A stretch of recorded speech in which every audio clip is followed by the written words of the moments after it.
Teenager who led police on a crazy chase through downtown Ashland over the weekend is behind bars again, this time for causing a commotion on a plane that forced a Continental flight from Portland bound for Houston to make an emergency landing. Tense moments for passengers aboard a Continental flight from Portland Tuesday afternoon. Their flight, bound for Houston, had to turn around when a passenger refused to put out his e-cigarette upon takeoff. According to this federal indictment, when a flight attendant directed this man, Yazid Mohammed Abu Nayan, to stop smoking, the 19-year-old Saudi national began yelling profanities and swinging his fist at the flight attendant. Every guy that was in my area was ready to go. I mean, it was not even a thought. You could tell the buckles were off. This cell phone video shows male passengers helping the flight attendant subdue the man who was, according to court documents, singing about Osama bin Laden and his hatred of women.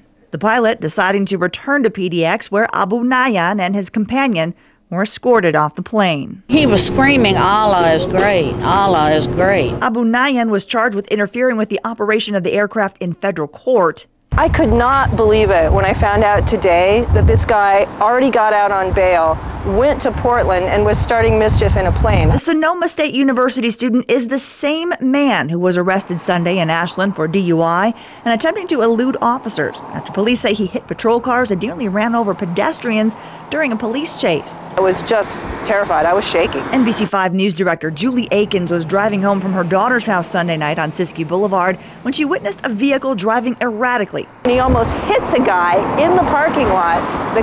While the cops are trying to stop him, and he races off again the wrong way down Siskiyou. Akins called 911. Ashland police say the intoxicated teen led them on a 20-minute chase through town. Ended up ramming at least one patrol car. Police were involved in trying to stop him. Pedestrians were endangered. District Attorney Mark Huddleston says the teen was charged with DUI, reckless driving, eluding police, and assault on an officer, among others. But Abu Nayan posted 10% of his $65,000 bail the next day. If he was leaving the state, that's clearly a violation of his release conditions. So then bail wasn't high enough. Well, Abu Nayan is in federal custody. As for what charges happen going forward, Huddleston says since some of the charges are felonies, they have to be presented to a grand jury, and that will happen sometime early next week.